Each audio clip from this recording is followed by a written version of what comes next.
Hello, digital photography. This is Miss Greninger here, and today's lesson is going to be about our exposure triangle. So this is a really handy chart that I use to teach you guys about this, and reminding you too, what is the exposure triangle? Well, we have three things in the exposure triangle. We have our aperture, our f-stop. We have our shutter speed, and we have our ISO. Okay, when we adjust one of these, the other must adjust. Now typically we want to set our ISO when we first start shooting, and this has to do with the brightness outside. And where are we shooting? Are we shooting outside in the sun? Are we shooting on a cloudy day? Are we shooting inside where there's low lighting? Or do we have a flash? We need to kind of ask ourselves that question. And if we do have a flash, that changes everything really. But for example, if we wanted to shoot on a sunny day, then we would want our ISO to be pretty low. I typically set my ISO to 100 on a super sunny day. So we set that first, and then we adjust these two things.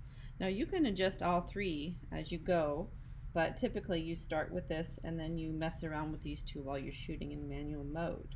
So your aperture, your f-stop, and your shutter speed. When you move one, you have to move the other, and the goal is to get a correct exposure, which means that it's not too bright and it's not too dark. It's right in the middle, and we have a really lovely range of value in our photo. So let's look at our cheat sheet here. This is something that eventually you guys are going to memorize, so it's good to start thinking about it and learning about it. So we have three things here, right? We have our exposure triangle. We have our aperture or f-stop. You can call it one or the other. We have our shutter speed, and we have our ISO. On this end here, for our aperture f-stop and our shutter speed, this is where we have a lot of light. I'm going to put a sunshine here. This is over here on this end is where we have not as much light. So let's talk about aperture f-stop. Our aperture is the opening of our lens. It is the pupil of our lens. So when your f-stop is set to 1.4, your aperture of your lens is wide open. And here's a little drawing that kind of explains what you're going to see. This is where we get that beautiful shallow depth of field, where whatever we're focusing on is super sharp, and everything behind it and maybe even in front of it in the foreground is going to be blurry. And that's the same as if we were shooting with our iPhone in portrait mode. The more we close our aperture, the sharper our image gets. Okay, so if we had an f-stop of f32, our aperture is super tiny, and we get a longer focal range of focus here. So we would be getting a focused figure and a focused mountain range behind us. So this is a creative thing that we can mess with to get the shot that we want to get. But if we adjust this, then we have to adjust this in order to get a correct exposure. This is our shutter speed right here. This is a half a second, quarter of a second, 1/8 of a second, so on and so forth, 1/1000th of a second. This is a fast shutter speed. Remember, the shutter is that little piece in your camera that opens and shuts and lets the light in. So fast shutter speed, quick. Slow shutter speed, slow. The slower it is, the more light it lets in. So we've got a sunshine here, and also the blurrier it is. So if that shutter is open for a long time, you're going to get a really blurry image if that image is moving. A really fun example of messing with this is if you're taking a picture of a waterfall and nothing else in that landscape is moving but the water. Everything else is going to be sharp, but your water is going to be that really beautiful, soft, flowy looking water. So that's how we mess around with shutter speed. Your ISO is your camera sensor's sensitivity to light. If we have 50 or 100, super sensitive, and also what we would use to shoot outside. Super high res, okay? High res. So high resolution, nice. You can print these images really, really big. The higher we go up in number with our ISO, the lower res we get. So a rule of thumb here is if we go any higher than 800, we're going to start seeing grain and noise in our photos as we go up here.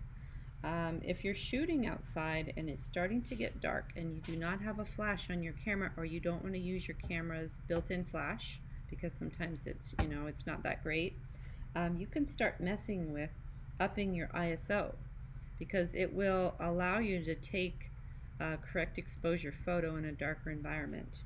But the compensation is that you get a grainier shot. So that's fun to mess around with as well. So like I said, when we're talking about the triangle, we usually assess our ISO first before we mess with these two. So say we're shooting outside and it's bright. We're going to set our ISO to 100, and then we're going to look at our light meter on our camera. And our light meter is going to tell us what our exposure is. And typically it looks like this. And you have like a bigger dash here and then a bunch of smaller dashes here, and a plus sign here and a negative sign here. And then you will focus on something in your environment, and your camera's light meter will read that, and it will tell you, oh, it's too bright. There'll be a line kind of here, and it's going towards the plus sign. Your goal is to get that little mark to go right in the center of that light meter. That is a correctly exposed photo right there. So if it's telling you there's too much light, you need to adjust things. Okay, so you would be adjusting your aperture and your shutter speed. Some numbers here I want to talk about. 1.4, this is the shallowest depth of field f-stop, and also the widest open aperture. These numbers every 2 stops will double. There's a couple outliers, meaning ones that don't follow that math rule, but 1.4, 2.8, 5.6, that's an outlier, but then that doubles in 2 stops. 11, kind of, not exactly, but then another 2 stops, 22. And then also F2, 2 stops, F4, 8, 16, 32. Okay, your shutter speed also decreases by half, quarter, 1/8. This is the outlier, 1/15, but then we go to 30, 60, this is another outlier, 125, 250, 500, and 1000. Okay, so that is a general description of these numbers and what they're doing in your camera. So let's do some practice. So we're going to take a fresh one here, and I'm going to set up a scenario for you. Alright, so this scenario, you just took a picture using an aperture or f-stop of f11. So we just used this one. And you used a shutter speed of 1/30. Well, let's not mess around with the ISO at the moment. You've decided that you want your image to have a shallower depth of field, so you change your f-stop to f4. Okay? So shallower depth of field, we have to go this direction. We're changing it to f4. We need to count how many stops we've jumped. 1, 2, 3. 3 stops. We call them stops. So that means we've gone 3 f-stops brighter. So all of a sudden, our light meter has gone from here to here. Too much light. So in order to adjust for that, we need to go 3 stops darker with our shutter. So 1, 2, 3. Okay, so this is called exposure equivalence. So the equivalent exposure of f11 and 130 is f4 and 1/250. So it's just a matter of jumping and balancing out the light, right? If we add light here, we have to take away light here. Remember, the faster the shutter, the less light. Okay? So that's example 1.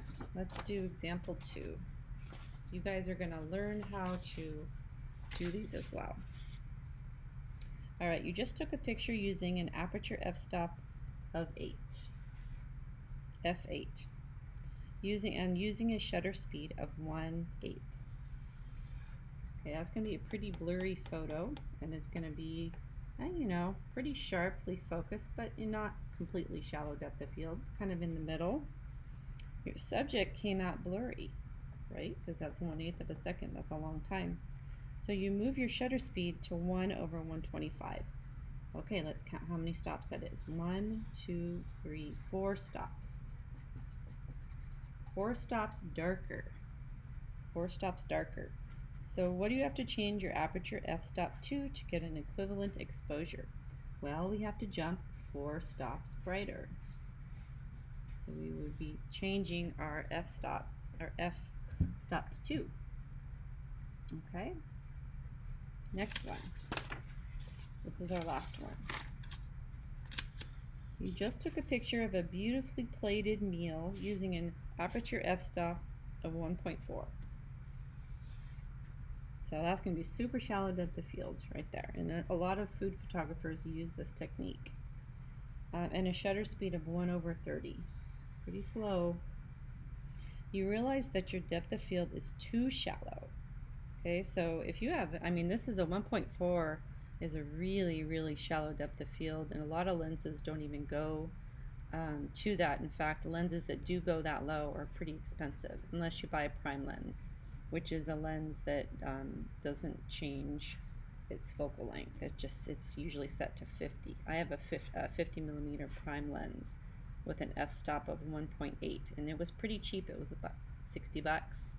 But if you get a higher end a higher end lens that has a focal range with a low f-stop, they're pretty expensive.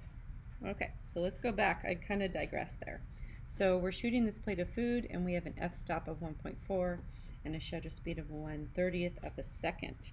You want to have the entire plate of food in focus, because right now the only thing in focus is your french fries, because this is super shallow.